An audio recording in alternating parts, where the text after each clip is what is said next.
Ferme la porte derrière toi, s'il te plaît. Vous avez déjà tous entendu cette phrase. Eh bien, depuis le début de ma thèse, celle-ci a un sens tout à fait différent pour moi, et dans moins de 180 secondes, il en sera de même pour vous. Suivez-moi, je vous embarque dans un autre univers. Devant vous, un vaisseau spatial. Son moteur est en mauvais état. Heureusement, une navette de dépannage remplie d'astronautes est en chemin pour venir le réparer. Les astronautes rentrent dans le vaisseau. Ils s'installent pour effectuer leur mission, quand, tout d'un coup, digne d'un blockbuster hollywoodien, une des portes du vaisseau s'ouvre. Mais attention, elle ne s'ouvre pas seule. Le sas de décompression s'ouvre simultanément. Les astronautes sont éjectés à l'extérieur du vaisseau. Ils se retrouvent dans l'espace, où ils finiront par mourir, puis se désagréger dû au manque d'oxygène. Maintenant, redescendons sur Terre et parlons un petit peu de ma thèse. En fait, dans ma thèse, le vaisseau spatial défectueux représente les cellules cancéreuses. Les astronautes sont les médicaments qu'on viendrait donner à un patient atteint du cancer pour pouvoir traiter celui-ci. Et vous l'aurez compris, le sujet principal de ma thèse est cette fameuse porte, mieux connue sous le nom énigmatique de ABCB5. En fait, cette porte va venir s'ouvrir une fois que les médicaments sont à l'intérieur de la cellule cancéreuse prêts à effectuer leur mission.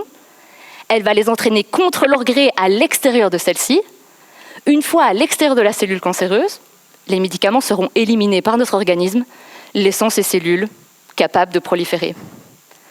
En science, ce fléau est mieux connu sous le nom de chimiorésistance, qui définit en fait la résistance des cellules face à un traitement anticancéreux. Mais attention, parce que ma porte ABCB5 est une porte particulière. Comme dans mon histoire, pour pouvoir transporter quoi que ce soit, elle nécessite l'ouverture simultanée du sas de décompression. Mais qui est ce sas de décompression ? En fait, la première étape de ma thèse consistait à déterminer quelle était la protéine qui interagissait avec ABCB5 pour créer ce passage à travers les cellules cancéreuses. Maintenant que c'est chose faite et que je sais mettre un nom sur la porte et sur le sas, il me reste 3 grandes questions auxquelles j'aimerais bien répondre. La première question concerne le vaisseau spatial. Je cherche à savoir si ma porte y est fabriquée en série, autrement dit, si elle se retrouve dans tous les types de cancers. En deuxième lieu, je m'intéresse aux astronautes. Je cherche à comprendre si tous les médicaments passent par cette porte, ou si uniquement certains médicaments anticancéreux aux caractéristiques particulières passent par là. Finalement, je cherche à comprendre comment ma porte interagit avec ce sas en particulier.